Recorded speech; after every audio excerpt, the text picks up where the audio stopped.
नमस्कार, बहुत स्वागत है आपका। आप देख रहे हैं यूपी मांगे उत्तर और आपके साथ मैं हूं आसिफ शेख। यूपी मांगे उत्तर में आज बात कोरोना से जंग लड़ने के तरीके और इस तरीके पर WHO की टिप्पणी की। विश्व स्वास्थ्य संगठन यानी WHO ने यूपी में कोरोना से लड़ी जा रही जंग के लिए योगी सरकार की तारीफ की है। WHO ने ट्वीट कर उन तमाम कदमों की सराहना की है, खासतौर पर ग्रामीण इलाकों में टेस्टिंग की, जो इस वक्त योगी सरकार महामारी से जंग लड़ने के लिए उठा रही है। सवाल यह है, क्या WHO की यह तारीफ योगी सरकार के कोरोना से जंग लड़ने के तरीके का समर्थन कर रही है? वैसे यह तारीफ विपक्ष को रास नहीं आई है। विपक्ष लगातार सरकार पर निशाना साध रहा है। कांग्रेस का कहना है कि हम बार बार योगी सरकार से कह रहे थे तैयारियां बढ़ाइए, महामारी बढ़ने वाली है, लेकिन सरकार ने सुनी नहीं। एक तरफ WHO तारीफ कर रहा है तो विपक्ष को यह तारीफ रास नहीं आ रही है। सवाल यह है, क्या योगी का विरोध केवल और केवल विरोध के लिए किया जा रहा है? सवाल यह है कि जिन तरीकों का योगी सरकार इस्तेमाल कर रही है, जैसे 3T, आप जानते हैं कि 3T का मतलब है T for trace, T for track और उसके बाद T फॉर ट्रीट। टेस्ट भी इसमें शामिल है। ये 4T हैं और इन 3T के फॉर्मूले पर यानी कि ट्रीट, टेस्ट और ट्रेस, इसके जरिए से इस वक्त कोरोना से जंग लड़ी जा रही है। ये तरीके कोरोना से जंग लड़ने में क्या सबसे ज्यादा कारगर है? क्या WHO अपनी टिप्पणी के जरिए से यही कहना चाहता है? ऐसे बहुत से सवाल हैं जिनके जवाब जानने की कोशिश करेंगे। खास पैनल भी हमारे साथ जुड़ेगा, लेकिन आइए सबसे पहले एक रिपोर्ट देखते हैं।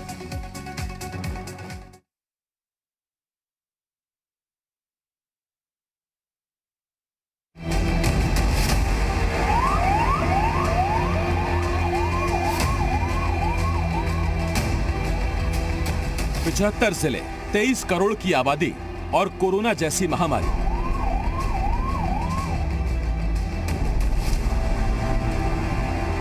देश की सबसे बड़ी आबादी वाले सूबे उत्तर प्रदेश में कोरोना महामारी को रोकना आसान नहीं है, क्योंकि जितनी ज्यादा आबादी उतना ही महामारी फैलने का खतरा।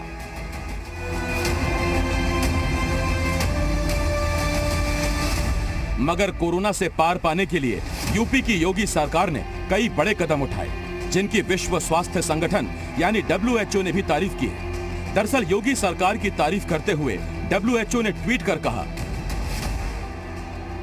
कोरोना को रोकने के लिए यूपी में गांव-गांव में टेस्टिंग की गई। यूपी सरकार ने घर-घर कांटेक्ट ट्रेसिंग अभियान चलाया। मॉनिटरिंग टीमों ने 97,941 गांव में जाकर कांटेक्ट ट्रेसिंग की। पॉजिटिव आने वाले मरीजों को आइसोलेट किया गया।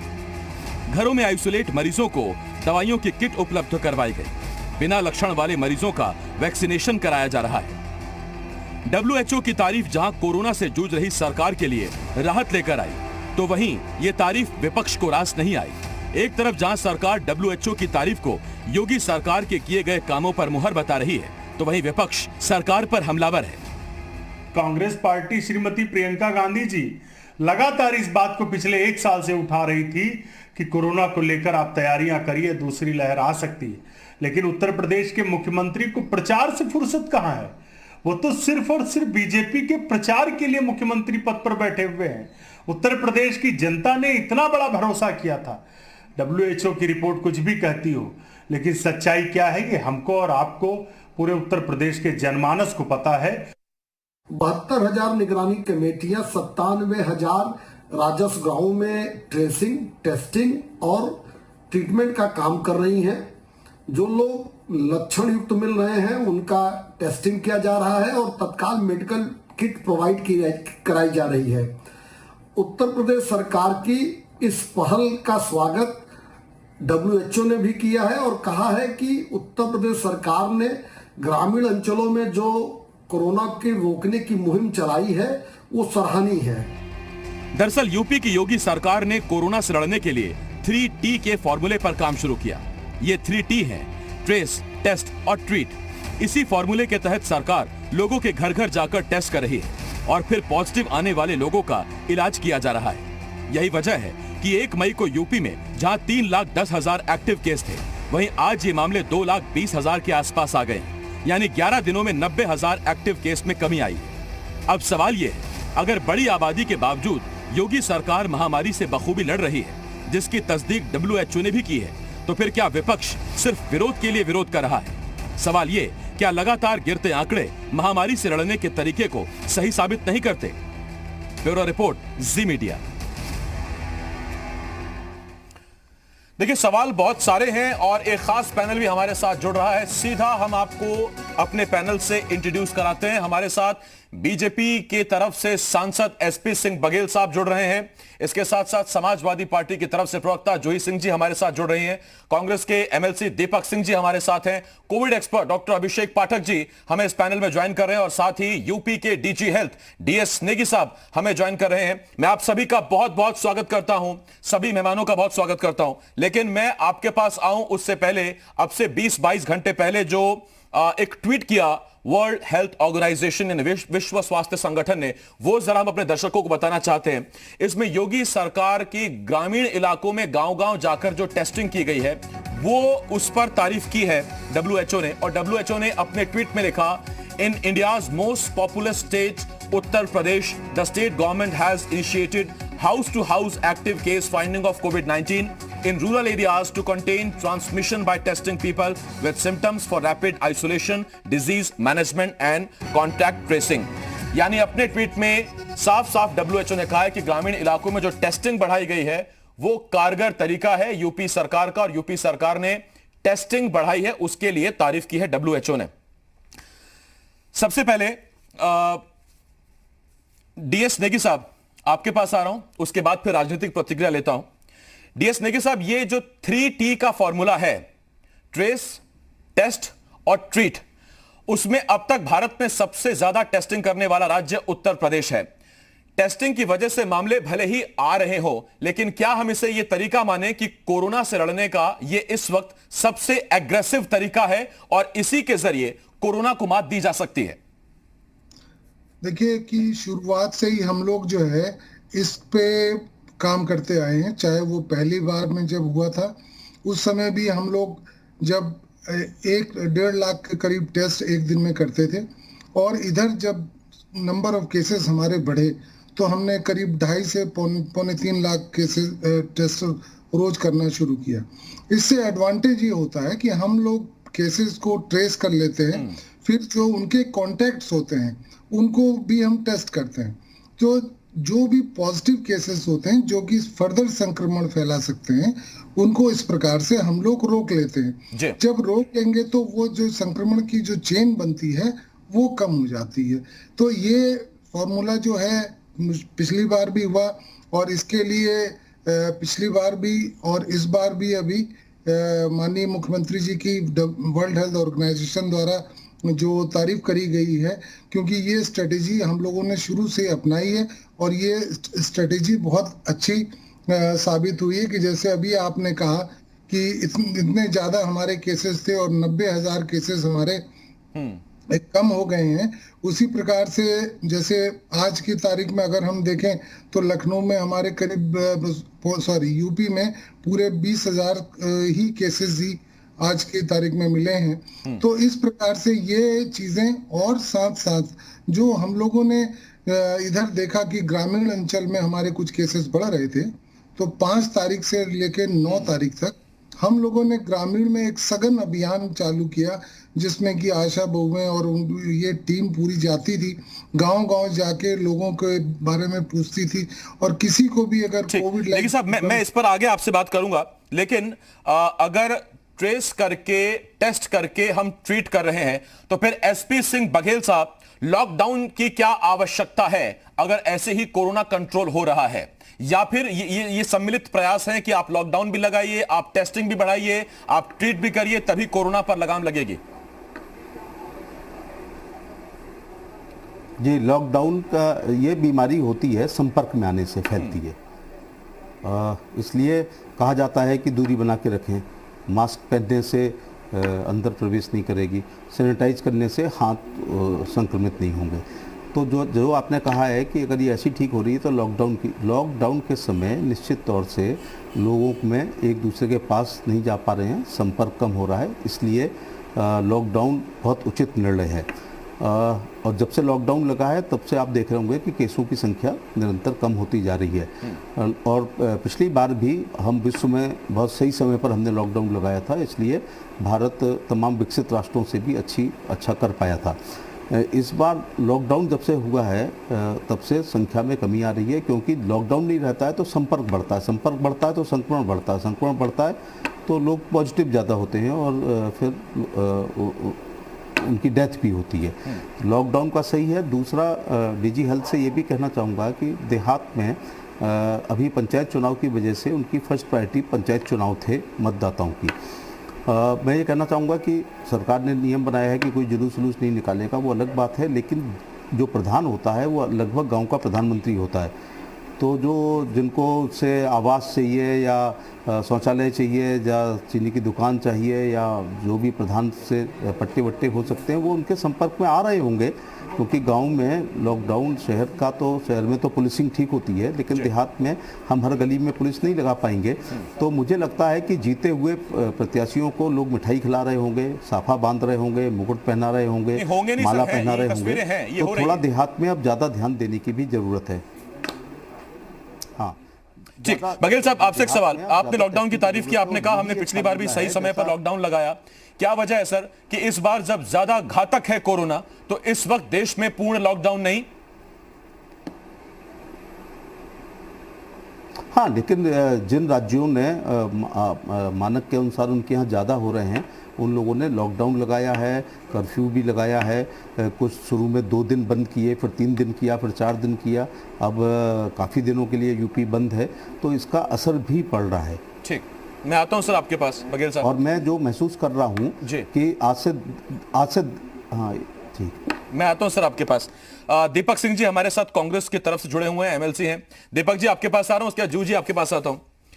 दीपक जी, WHO ने अगर तारीफ की है तो ये तारीफ रास क्यों नहीं आ रही है? क्या दिक्कत है आपको, कहां झोल लग रहा है सर? देखिए, मैंने जी न्यूज पर ही पढ़ा था 26 फरवरी को WHO के टेड्रोस एडहोम है जिन्होंने तारीफ की थी, और उसके बाद आज हम किस दशा में उत्तर प्रदेश के लोग पहुंच गए हैं। उत्तर प्रदेश के लोग बघेल जी क्या कहते हैं, कोई और क्या कहते हैं, इस बात का अंदाजा था कि एक प्रोपोगंडा बनाया जाएगा, सरकार अपने नकारेपन से निकलने के लिए कुछ जुगाड़ निकालेगी। लेकिन मैं ये कहना चाहता हूं प्रदेशवासियों के आपके चैनल के माध्यम से, क्या जो हमारे प्रदेश के विधायक हैं, लोकचंद पाल, दीनानंद भास्कर, कई सारे एमपी हैं, बघेल जी मिनिस्टर भी रहे तो एमएलए थे, आज एमपी हैं, कई सारे एमपी, राजेंद्र अग्रवाल, कौशल किशोर, सतदेव पचौरी, ये सब भारतीय जनता पार्टी के सांसद हैं। मंत्री ब्रजेश पाठक से लेकर दर्जन भर लोगों ने जो सरकार को कहा है कि लोग ऑक्सीजन के लिए तड़प रहे हैं, दवा नहीं मिल रही है, बेड नहीं मिल रहे, क्या वो झूठे थे? उन्होंने झूठ बोला था क्या? जो आज आप अभी गूगल करिए, WHO के आंकड़े के तुरंत बाद जो एक दर्दनाक आंकड़े सामने आए हैं, सारे अखबारों ने छापे हैं कि हिंदुस्तान के उत्तर प्रदेश दुनिया में 17.77% मृत्यु दर है ग्रामीण क्षेत्रों की। ये चिंता पैदा करने वाली है और आंकड़ों को कहीं ना कहीं चिढ़ाती है।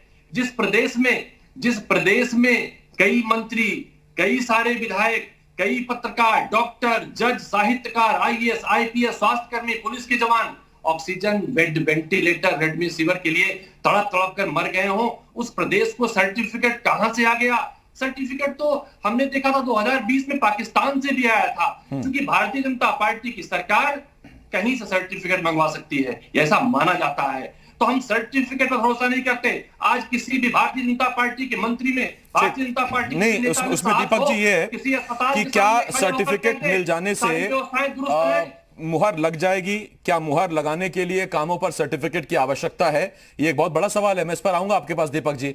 जूही जी समाजवादी पार्टी की तरफ से हमारे साथ जुड़ी हुई हैं, और उसके बाद डॉक्टर अभिषेक मैं आपके पास आता हूं। जूही जी, 11 दिनों में 90,000 कम एक्टिव केसेस, WHO की तारीफ, किन्हीं पर भरोसा करेंगे या आप भी वही बात कहेंगे जो दीपक जी ने कही है कि आंकड़ों की बाजीगरी है, इसके अलावा कुछ नहीं?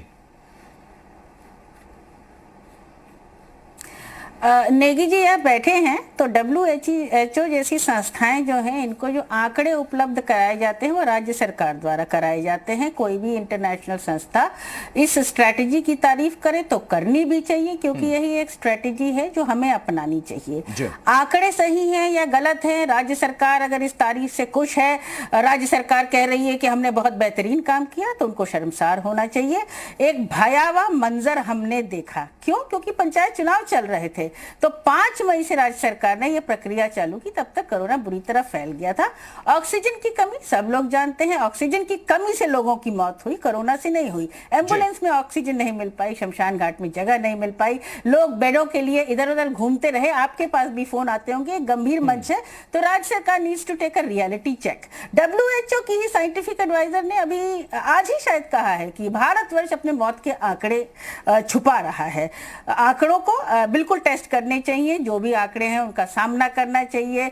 गोरखपुर में गांव में लोग हवन कर रहे हैं क्योंकि वहां दवाएं नहीं पहुंच रही हैं। आगरा में लोग ऑक्सीजन की कमी से मर जा रहे हैं। बुलंदशहर में यही हालात है। लखनऊ में रोज हॉस्पिटल जो हैं ऑक्सीजन के लिए राज्य सरकार से मांग कर रहे हैं। तो हमने इस दुर्व्यवस्था को खुद क्रिएट किया। इसमें मैं अपने आप को अपनी सरकार से संबंधित ये जो ही जी सवाल उठा रही हैं कि मेरठ, इसके अलावा लखनऊ के डीएम को हाईकोर्ट ने तलब किया, जवाब मांगा, हम उस पर भरोसा करें या हम उस सर्टिफिकेट पर भरोसा करें? ये जूही जी और दीपक जी सवाल उठा रहे हैं। मैं लौटता हूं आपके पास। डॉक्टर अभिषेक, मैं आपके पास आ रहा हूं। डॉक्टर अभिषेक, इस वक्त सर्टिफिकेट्स क्या आंकड़े हैं उन पर हम जाएं, या जमीन पर लोगों को कितने बेड मिल पा रहे हैं?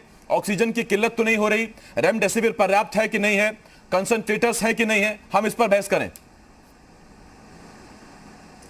देखिए, बहस तो इन सारी चीज़ों पे करनी चाहिए ऑब्वियसली, ठीक बात, लेकिन मुझे लग रहा है अब जैसे किसी भी एक पैंडेमिक के लिए ये एक ना एक दिन होना था कि एक पीक आना था केसेस का। पीक के बाद केसेस धीरे धीरे कम होने थे। अब जो आंकड़े हैं और जो अभी जो डेटा आ रहा है, जो भी अवेलेबल डेटा है, वो ये बता रहा है कि केसेस ऑब्वियसली थोड़े कम होने लगे हैं। हम लोग हॉस्पिटल में अपने देख रहे हैं जो केसेस की संख्या जिस तेज़ी से लोग आ रहे थे, जितना बेड का रिक्वायरमेंट्स था से प्रोबेबली 1-1.5 हफ्ते पहले उससे कुछ कम हुए हैं।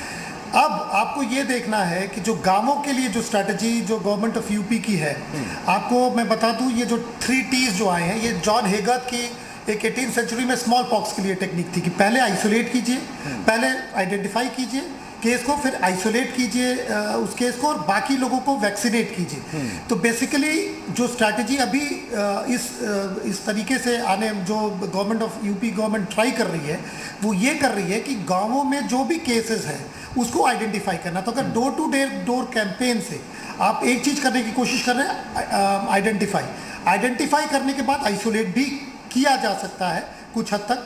वैक्सीनेशन का भी तो एक this is a new debate कि अभी क्या होगा, कितना नंबर अवेलेबल है, उनमें नहीं जा रहा, लेकिन एटलीस्ट अगर आप ट्रेस करेंगे केसेस को तो फिर जो डोर टू डोर कैंपेन से ट्रेस, और आप समझिए कि गांवों में लॉकडाउन कितना प्रभावी होगा वो भी नहीं बोल सकते, क्योंकि ये शहरों की तरह थोड़ा रिलेटिवली सिस्टमेटिक नहीं है, तो लॉकडाउन तो नहीं लग सकता, लेकिन एटलीस्ट आप ट्रेस तो कर सकते हैं। तो इस चीज़ को आपको समझना पड़ेगा कि इर्रेस्पेक्टिव पीक थे, अभी बेड की शॉर्टेज थी, दवाइयों की शॉर्टेज थी ऑब्वियसली, लेकिन अब एक्सेप्ट करें कि जो अवेलेबल डेटा उसमें पीक आके शायद अब केसेस जो अभी हम लोग का एक्सपीरियंस है कम हो रहा है। अब गांवों की तरफ रुख करना, जो कि क्योंकि गांवों में फैल गया तो वो बहुत बड़ा प्रॉब्लम होना था। This is the only strategy, ये एकमात्र स्ट्रेटजी। उसमें एक बहुत बड़ा सवाल उठता है सर, जब गांव में बढ़ते मामलों को लेकर हम सवाल पूछते हैं तो अमूमन फिर सियासी दलों की तरफ से जवाब ये आता है कि बाकी राज्यों में चुनाव नहीं हुए तो वहां तो कोरोना नहीं बढ़ रहा है, तो फिर यूपी में चुनाव की वजह से कोरोना कैसे बढ़ रहा है? ये बहुत बड़ा एक डिबेट का विषय रहा है। मैं लौटता हूं आपके पास, एक छोटे से ब्रेक के लिए हमें रुकना होगा, लेकिन ब्रेक पर जाने से पहले हम आपको बताते हैं काम जमीन पर कैसे उतरा। ये 2 तस्वीरें आपको दिखाते हैं। सीएम योगी के निर्देश के बाद अफसर गांव-गांव जायजा ले रहे हैं। फर्रुखाबाद में डीएम मानवेंद्र सिंह ने खुद मोहम्मदाबाद ब्लॉक के मुरान गांव में घर घर जाकर हालात का जायजा लिया, लोगों से बात की। आज हुए सर्वे में फर्रुखाबाद में 230 लोग पॉजिटिव पाए गए हैं, तो उधर महाराजगंज के डीएम डॉक्टर उज्जवल कुमार ने घुगली बुजुर्ग गांव का हाल जाना और ग्रामीणों को जागरूक किया। डीएम के मुताबिक गांव में संक्रमण को रोकने के लिए गांव में सैनिटाइजेशन जारी है। ग्रामीणों के एंटीजन और आरटीपीसीआर जांच भी कराई जा रही है। 2 तस्वीरें आपके सामने हैं और इन्हीं तस्वीरों का हवाला देकर WHO ने आज ये ट्वीट किया है। लेकिन अभी भी कई सवाल हैं जिनके जवाब जानने की कोशिश करेंगे। बड़ा पैनल हमारे साथ जुड़ा हुआ है, बहुत जल्द लौट रहे हैं, कहीं मत जाइएगा। आप देख रहे हैं यूपी मांगे उत्तर।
ब्रेक के बाद हाजिर हैं, आप देख रहे हैं यूपी मांगे उत्तर। लड़ी जा रही उत्तर प्रदेश सरकार की जंग की डब्ल्यूएचओ की तारीफ की।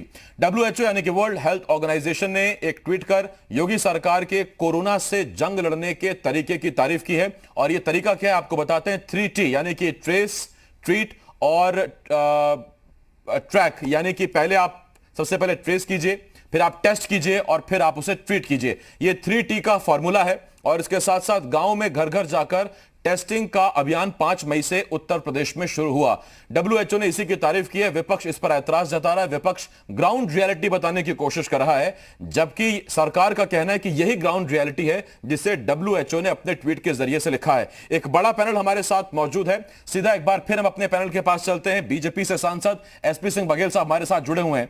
बघेल साहब, ब्रजेश पाठक साहब ने कब क्या चिट्ठी लिखी, उसमें क्या लिखा, पुरानी बात है, मैं उस पर नहीं जाता। मैं तो हालिया 2 उदाहरण देता हूं सर। मेरा सवाल आपसे यह, लखीमपुर खीरी के विधायक लोकेंद्र प्रताप सिंह चिट्ठी लिखते हैं सीएम साहब को, कहते हैं लोग मर रहे हैं, ऑक्सीजन की कमी है। कानपुर वाले पचौरी साहब कहते हैं, सत्यदेव पचौरी साहब, सांसद साहब अपनी परेशानी बताते हैं, वो व्यवस्थाओं पर चिंता जताते हैं। मेरा आपसे सवाल यह है कि या तो यह सच्चाई है या फिर वो ट्वीट सच्चाई है। ये इतना कंफ्यूजन क्यों है? अगर काम बेहतर है तो हैं, लोगों को ऑक्सीजन मिल रही है तो मिल रही है, नहीं मिल रही तो नहीं मिल रही ना सर। इस विषय में मुझे कहना है कि जो सत्ता पक्ष के एमएलए, एमपी या मंत्री हैं, उनको भी अपने शहर की, अपनी कॉन्स्टिट्यूंसी के बारे में सरकार को अवगत कराना चाहिए। ब्यूरोक्रेसी ही अकेला आँख कान सरकारों के नहीं होना चाहिए। तो जो पचौरी जी ने महसूस किया वो लिखा, तो लिखने का मतलब है और बेहतर सुधार हो। ऐसा नहीं है कि वहाँ पूरे कानपुर में 0 ऑक्सीजन थी। मान लो बिजली 2 बजे चली जाए और 2:20 पे आ जाए तो काम चल जाएगा, लेकिन 2 बजे ऑक्सीजन खत्म हो और 2:20 पे आए तो जितने भी ऑक्सीजन पे थे सबकी डेथ हो जाएगी। ऐसी कोई घटना पूरे उत्तर प्रदेश में नहीं हुई कि पूरे शहर के ऑक्सीजन पर जितने भी मरीज थे या वेंटिलेटर पर जितने थे, आईसीयू में जितने थे, ऑक्सीजन बिल्कुल ना होने के कारण टोटल डेथ हो गई है। इस बात से आप एग्री करेंगे। ये जो अगर ये जो ट्रेस और टेस्ट और ट्रीटमेंट है, इसी से काम चलेगा। क्योंकि हिडन अगर किसी को डायबिटीज़ है, अभी आप पूरे गांव की डायबिटीज़ चेक करा दो तो आपको 30% डायबिटिक लोग आएंगे।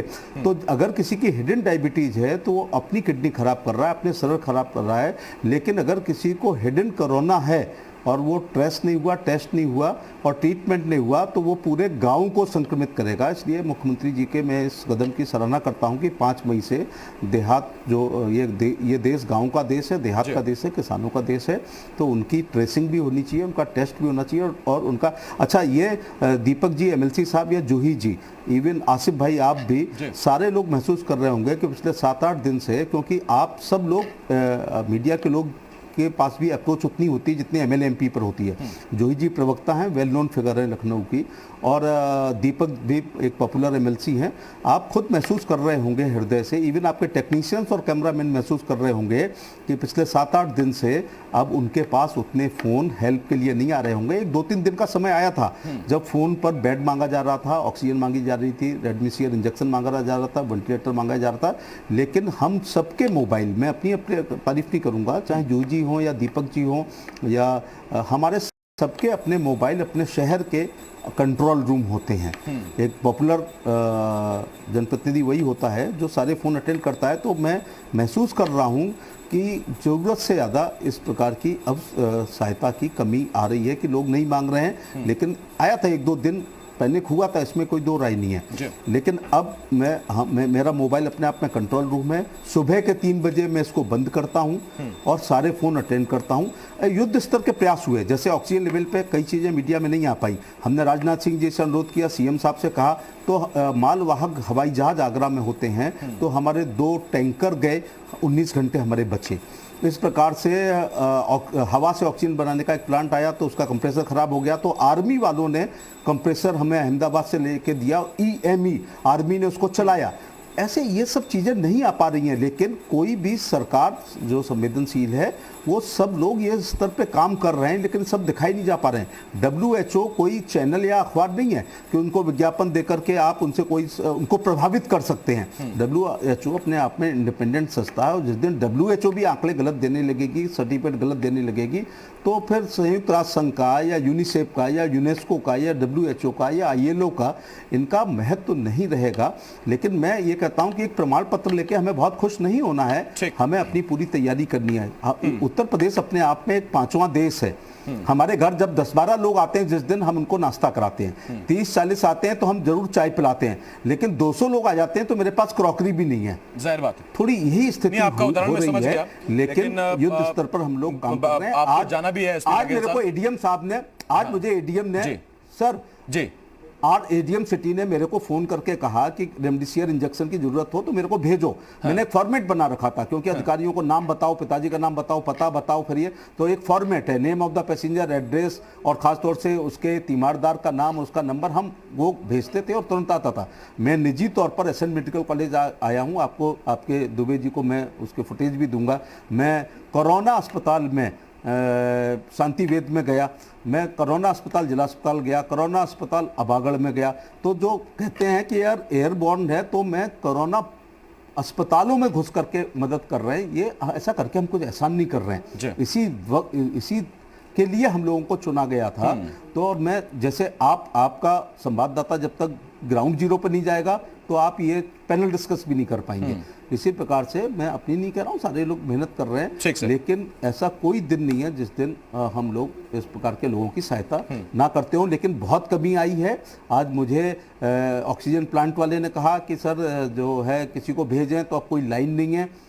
मैं अस्पतालों ने मेरे ग्रुप में जुड़े हैं, वो कहते हैं कि सर इतने बेड हम पे खाली हैं, हमारी ICU की ये पोजीशन है, हमारी वेंटिलेटर की ये पोजीशन है। रेलवे हॉस्पिटल में मैं गया तो वहाँ पर 3 बेड अभी खाली थे, ऑक्यूपाई नहीं हो पाए। ठीक, आप कह रहे हैं मतलब व्यवस्थाएं अब धीरे-धीरे सुधर रही हैं, अब नंबर ऑफ बेड्स भी खाली हैं और लोगों को चीजें मिल रही हैं। बघेल साहब, आपने वक्त दिया, बहुत शुक्रिया आपका हमारे साथ जुड़ने के लिए। SP सिंह बघेल साहब, बीजेपी के सांसद, हमारे साथ जुड़े हुए थे। या आप हमारे साथ रह सकते हैं बघेल साहब, आप वक्त दे सकते हैं क्या? और जी मैं हूं। अच्छा ठीक है, हाँ मैं हूं। हाँ ठीक। और हमारे साथ अशोक पांडे जी भी बीजेपी की तरफ से जुड़ गए हैं, और बाकी पैनल तो हमारे साथ है ही। हालांकि बघेल साहब को जाना था, लेकिन ये टॉपिक इतना अहम है कि वो हमारे साथ जुड़े हुए हैं और जुड़े रहेंगे।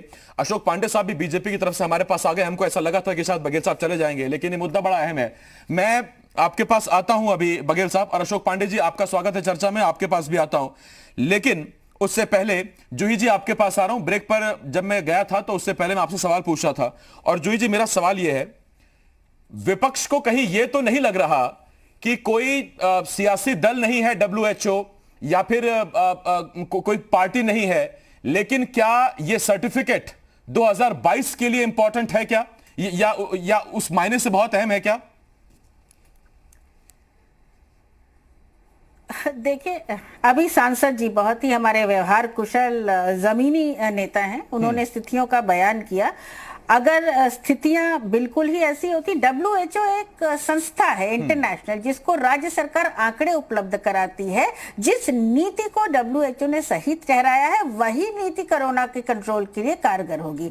अगर कोरोना की रफ्तार उत्तर प्रदेश में पूरी तरह थम जाए तो हर वासी बहुत खुश होगा। हम सबने मौतें देखी हैं, हम सबने देखा है कि लोग किल्लत के लिए इधर उधर कैसे दौड़ रहे थे, जबकि ये दुखद है कि जो 200 लोग आने थे, जैसा सांसद जी ने कहा, इसकी आशंका तो 2020 में केंद्र सरकार की खुद की एक कमेटी ने दिखा दी थी, जिसको अमिताभ कांत हेड कर रहे थे। उत्तर प्रदेश ऑक्सीजन का उत्पादन पूरा अपनी क्षमता के अनुसार नहीं करता है। तब भी ये बात कही गई थी कि किल्लत आएगी, हमें अपना रोड मैप बना लेना चाहिए, हमें प्रबंध कर लेना चाहिए, लेकिन उस समय हम तैयार नहीं थे। तो चलिए आगे के लिए तैयार हो जाते हैं, गांव-गांव जाकर टेस्टिंग कर रहे हैं, गांव-गांव जाकर बिल्कुल करनी चाहिए। टेस्टिंग से आंकड़े अगर निकल कर आए, जैसे आपने देखा कि एक गांव में 120 लोग थे, कहीं 40 हैं, तो उससे डरना भी नहीं चाहिए, क्योंकि वो एक सच्चाई है, उसका सामना तो हमें करना ही पड़ेगा। साथ ही मैं सांसद जी के माध्यम से कहूंगी, राज्य सरकार पे हम ही ने नहीं, विपक्ष ने नहीं, बहुत सारे सत्ता पक्ष ने भी प्रश्न चिन्ह उठाए हैं। तो अगली रणनीति हमारी क्या होनी चाहिए, हमने वैक्सीन का क्या प्रबंधन किया है। आज तक 1 करोड़ जी आपने किया, मैं केवल एक रेड फ्लैग लगा रही हूं। मेरा काम यह है कि मैं अपनी बात को कह दूं। 2 करोड़ 50 लाख लोगों ने रजिस्टर किया है जो 18 से 45 एज ग्रुप के लोग हैं। ज्यादातर लोग शहरों में हैं, तो गांव में जहां ऐप का प्रयोग नहीं हो रहा है उनको राज्य सरकार कैसे अप्रोच करेगी। उनको अगर विपक्षी दलों से कुछ सक्रिय भूमिका करवानी है, या जैसे हमारे नए प्रधान चुनकर आए हैं, कुछ लोग प्रधान नहीं भी जीते हैं, तो उनका भी एक कंट्रोल होगा। मुझे लगता है कि इस आपदा के समय में कोई भी अगर सरकार चाहे तो सहयोग देने से मना नहीं करेगा। जहां तक WHO की आंकड़ों की बात है तो मैं उसमें स्ट्रैटेजी की तारीफ मानती हूं, मुझे उसमें कोई हर्ज भी नहीं है। लेकिन बड़ा सकारात्मक अप्रोच आपने अपने जवाब में दिया है। मुझे नहीं पता कि बघेल साहब को या अशोक पांडे जी को इस तरह के जवाब की अपेक्षा रही होगी कि नहीं रही होगी। वो म्यान से तलवार लेके ही मैदान में निकले होंगे, लेकिन जब वो देख रहे हैं कि जूही जी आज बगल में खड़ी होकर कोरोना से जंग लड़ने में सरकार के साथ खड़ी हैं, तो बड़ा अच्छा लग रहा होगा उनको भी, पांडे जी को भी और बघेल साहब को भी। डीजीएल साहब भी बड़ी राहत ले रहे होंगे। दीपक सिंह जी, मैं आपके पास आता हूं।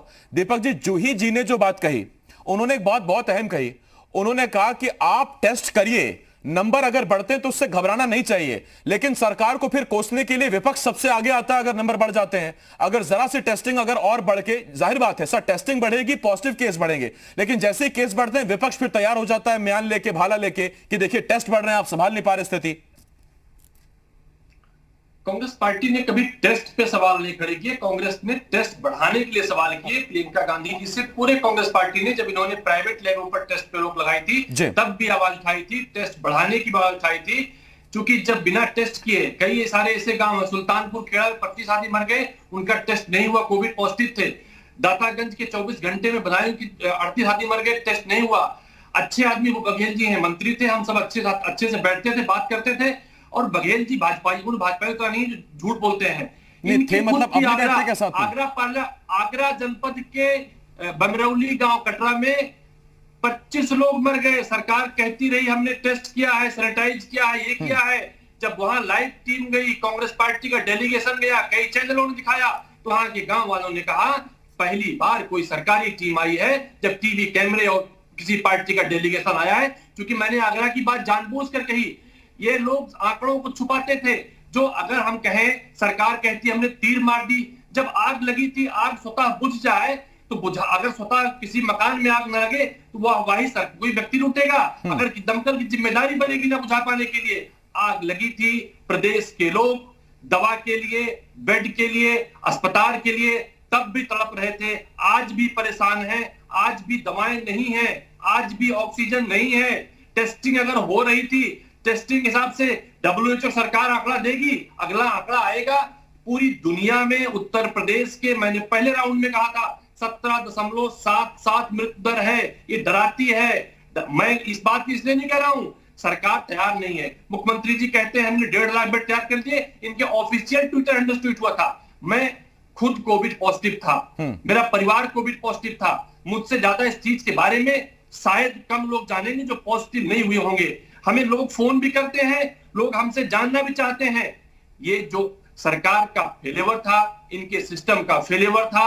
अफसरशाही सरकार को गाइड कर रही थी। वो बघेल जी दिल पर हाथ रख के कह देंगे, जब कोविड हमारा घर जल रहा था, लोग तड़प रहे थे ऑक्सीजन के लिए, सरकार शांत थी, अधिकारियों के भरोसे। ये ठीक विपरीत दावा है उसके। जब बघेल साहब कहते हैं कि दिल पर हाथ रखकर दीपक जी कह दें कि अब कोई दिक्कत आ रही हो, अब कोई लोग फोन करते हो, और दीपक जी कह रहे हैं कि बघेल जी दिल पर हाथ रख के कह दें कि उस वक्त सरकार शांत नहीं थी। मैं लौट रहा हूं उस पर दीपक जी आपके पास। अशोक पांडे जी हमारे साथ जुड़े हुए हैं। अशोक पांडे जी आपके पास आता हूं दीपक जी आता हूं। अशोक पांडे साहब, देखिए कोरोना कोई 1-2 दिन में अभी नहीं आया है। पिछली बार के कोरोना और दूसरी लहर के बीच में एक अच्छा खासा वक्त था। तैयारियां क्या सरकार भरपूर कर पाई थी, या फिर देर आए दुरुस्त आए? लेकिन अगर आप देर आए और दुरुस्त आए तो इस बीच में हमने बहुत से अपने लोगों को खोया है सर। उनके चले जाने की वजह कौन है? यहां जितने पैनलिस्ट बैठे हैं, मैं दावा करके कह सकता हूं कि ऐसा इनमें से कोई नहीं जिसने अपने को ना खोया हो। मुझे भी शामिल कर लीजिए उसमें।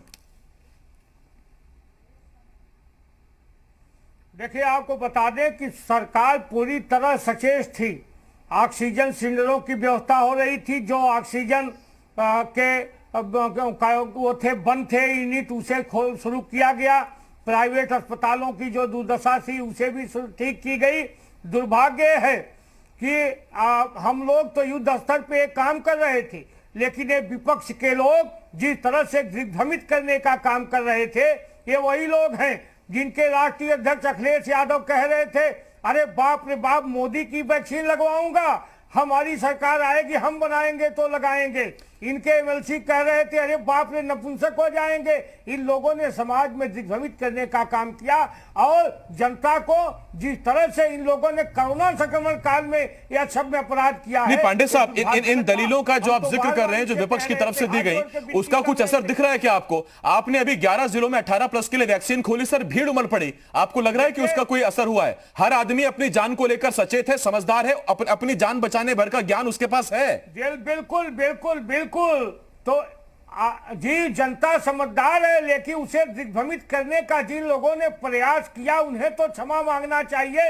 अपने वैक्सीन भी लगवा लिए और लोगों को मना करते रहे कि अरे नपुंसक हो जाओगे, अरे बाप रे मोदी की वैक्सीन। मैं करबद्ध प्रार्थना करना चाहता हूं इन विरोधी दलों से कि लड़ाई झगड़ा वैचारिक मतभेद होते रहेंगे, लेकिन आज जिंदगानी रवानी की बात है, इसलिए जान है तो जहान है। ठीक बात, जान है तो जान है। मैं लौट रहा हूं आपके पास। DG health UP Devendra Singh Negi साहब हमारे साथ जुड़े हुए हैं। नेगी साहब, जब मैंने ये कहा कि विपक्ष कुछ भी कहता रहे, लेकिन असली तस्वीर ये है कि कोविड सेंटर्स के बाहर भीड़ है लोगों की, लोग अपॉइंटमेंट के लिए होड़ लगी हुई है, इसमें तारीफ नहीं है। तारीफ तब होगी जब आप उस भीड़ भर के लिए वैक्सीनेट कर पाएं, आप वैक्सीनेशन का जुगाड़, उसकी उपलब्धता बना पाएं, तब ये तारीफ का विषय है। देखिए, उत्तर प्रदेश में जो है वो दोनों ही तरह की वैक्सीन के लिए केंद्र सरकार को और कंपनी को पैसे दे दिए हैं और वैक्सीन आनी भी शुरू हो गई है। इसके अलावा माननीय मुख्यमंत्री जी ने निर्देश दिए कि इसके लिए एक ग्लोबल टेंडर कर दिया जाए, तो ग्लोबल टेंडर भी ये कर दिया है।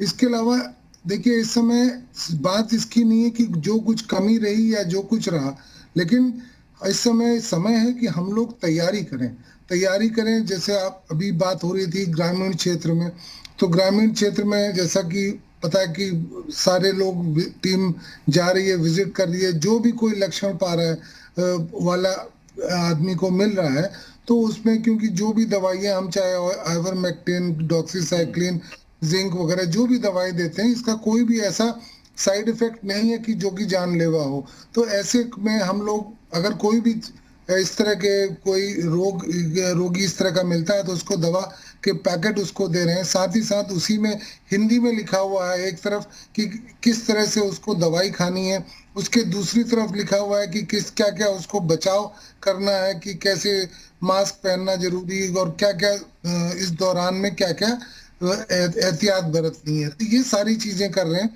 उसके अलावा हम लोगों ने दो CSCs और प्रत्येक जनपद में कम से कम 2 CSCs 50-50 पलंग वाली वो चिन्हित कर दी हैं कि अगर ग्रामीण क्षेत्र में, वो दोनों अलग डायरेक्शंस में हैं, तो ग्रामीण क्षेत्र में अगर कोई इन्फेक्शन, अगर कोई ज्यादा किसी की तबीयत खराब होती है तो उसको वहां पे ले जाएं। नेगी साहब, ये विपक्ष की तरफ से एक बड़ा इंपॉर्टेंट सवाल आया था। उन्होंने कहा शहर में लोग मोबाइल इस्तेमाल करते हैं, स्मार्टफोन इस्तेमाल करते हैं, ऐप इस्तेमाल करते हैं, गांव में लोगों को नहीं आता, उनको वैक्सीन कैसे दिलाई जाएगी, कैसे रजिस्टर करेंगे खुद को? बहुत अहम सवाल है। नहीं, ये तो देखिए, पूरा गांव में जब डे 1 से, चाहे 60 साल के ऊपर का हो, चाहे 45 साल के ऊपर का हो, डे 1 से हम लोग का ये नहीं कि हम लोग सिर्फ शहरी क्षेत्र में ही वैक्सीन दे रहे हैं, ग्रामीण क्षेत्र में भी PSC, CSC और हेल्थ केयर सेंटर में वैक्सीन लग रही है। और साथ ही साथ जो ये आशा बहुएं जा रही हैं, बाकी ये पैम्फलेट्स जो हम लोग दे रहे हैं, उसमें हिंदी में दिया हुआ है, ना कि किसी और लैंग्वेज में। नहीं, सही बात है, जितना सरल से है, जितना लोग समझ पाएंगे। मैं आ रहा हूं नेगी साहब के पास। कोविड एक्सपर्ट डॉक्टर अभिषेक पाठक जी हमारे साथ जुड़े हुए हैं। डॉक्टर पाठक, आपसे एक सवाल पूछता हूं, और आप चूंकि एक्सपर्ट है इस मामले में, इसीलिए मैं आपसे वही सवाल पूछूंगा। विपक्ष का एक आरोप यह भी था कि ग्लोबल छवि बनाने के लिए पहले आपने वैक्सीन एक्सपोर्ट की, आपने दूसरे देशों को दी, जबकि आपको सबसे पहले अपने लोगों की मदद करनी चाहिए थी। तो क्या पेंडेमिक की दूसरी वेव इतनी घातक होगी, यह हिसाब किताब नहीं लगाया जा सका, या फिर आपको लगता है कि अभी वैक्सीनेशन का जो प्रोडक्शन है वो आबादी के हिसाब से ठीक है, धीरे धीरे सबको मिल जाएगा, कोई दिक्कत नहीं, बाकियों की मदद भी जरूरी है? देखिए मतलब इसमें कोई दो राय नहीं है, और मेडिकल फील्ड और मेडिकल एक्सपर्ट्स में इस कोई बंटवारा नहीं है कि वैक्सीनेशन ही एकमात्र फिलहाल पैंडेमिक को रोकने का या स्लो डाउन करने का या खत्म करने का वैक्सीनेशन ही एकमात्र उपाय है। अब जब फर्स्ट वेव खत्म हुई, ऑब्वियसली थोड़े डिवाइडेड ओपिनियंस थे एक्सपर्ट्स के बीच में। कुछ ने कहा कि सेकंड वेव शायद इतनी जल्दी नहीं आई, इतनी भयानक ना आए, लेकिन साथ में दूसरे एक्सपर्ट्स भी थे, दो दूसरे स्कूल ऑफ थॉट के थे, उन्होंने कहा कि नहीं ये आएगी, तैयारी करना था। अब मैं उस पर कमेंट नहीं कर सकता कि कितनी तैयारी थी कितनी नहीं थी। वैक्सीनेशन इसका जवाब होना था, तो कोई भी इसमें ये नहीं बोल सकता था कि वैक्सीनेशन नहीं लगवाओ। सभी मेडिकल एक्सपर्ट्स यही बोल रहे थे कि वैक्सीन लगवाइए। फॉर वॉट एवर रीजंस जो कम रह गया, जो नहीं लग पाया, अब हमें देखना है कि अब इस सेकेंड वेव जो कि धीरे धीरे शायद कम की तरफ है, अब हमें थर्ड वेव एटलीस्ट ना आए, और आगे की तैयारी के लिए हमें वैक्सीनेशन करना होगा, ज्यादा से ज्यादा नंबर्स में करने होंगे। प्रोडक्शन के रेट्स का मुझे अंदाजा नहीं है, लेकिन अगर कम बन रहे हैं तो ऑब्वियसली प्रोडक्शन बढ़ाना होगा, और शायद प्रोडक्शन बढ़ रहा है क्योंकि रजिस्ट्रेशन हो रहे हैं, लार्ज नंबर्स में रजिस्ट्रेशन हो रहे हैं, और जितनी जल्दी हम मासेस को वैक्सीनेट कर पाए उतना अच्छा। और थर्ड वेव के जो स्पेकुलेशंस आ रहे हैं वो भी अभी ऑब्वियसली हाइपोथेटिकल, इसमें भी सर एक अपवाद रहा। कई लोगों ने सवाल पूछा कि ये वैक्सीनेट जो है, ये वैक्सीनेशन, ये पहली लहर और दूसरी लहर के लिए तो कारगर है, लेकिन क्या ये तीसरे स्ट्रेन, तीसरे म्यूटेंट के लिए कारगर होगा? तो उस पर हमेशा हम यही कहते हैं कि अगर दूसरी वेव में ही वैक्सीनेट करके इसको यहीं रोक दिया जाए तो शायद तीसरी वेव तक हम पहुंचे ही ना, या तीसरी वेव आए ही ना। और उसी मंशा के साथ हमको आगे बढ़ना है। उस पर जूही जी भी सपोर्ट करेंगे, मुझे दीपक जी भी सपोर्ट करेंगे। मेरे पास वक्त खत्म हो गया। बहुत धन्यवाद आपका अशोक पांडे जी, बघेल साहब, दीपक जी, जूही जी, नेगी साहब, बहुत शुक्रिया आपका, और अभिषेक पाठक जी खासतौर पर आपका बहुत बहुत शुक्रिया, बहुत धन्यवाद आपका हमारे साथ जुड़ने के लिए। तो आज यूपी मांगे उत्तर में ये वो तमाम सवाल थे जिनको हमने जानने की कोशिश की। 2022 से भी लोग इसे जोड़कर देख रहे हैं। कुछ कहते हैं WHO जो सर्टिफिकेट दे रहा है ये यूपी सरकार के काम पर मुहर है, लेकिन इतना आपको मानना पड़ेगा, गांव-गांव में टेस्टिंग हो रही है, इसीलिए नंबर ज्यादा आ रहे हैं। लेकिन टेस्टिंग हो रही है, इसके साथ साथ लोग ट्वीट भी हो, कोई मरे ना, सब अपने अपने घर में ठीक हो जाएं, अस्पतालों में ठीक हो जाएं, और ये महामारी यहीं हारे, ये हम सब की दुआ भी है, कामना भी है। एक बहुत छोटे से ब्रेक के लिए मैं रुकना होगा। ब्रेक के बाद भी तमाम बड़ी खबरें हैं, आप बने रहिए हमारे साथ।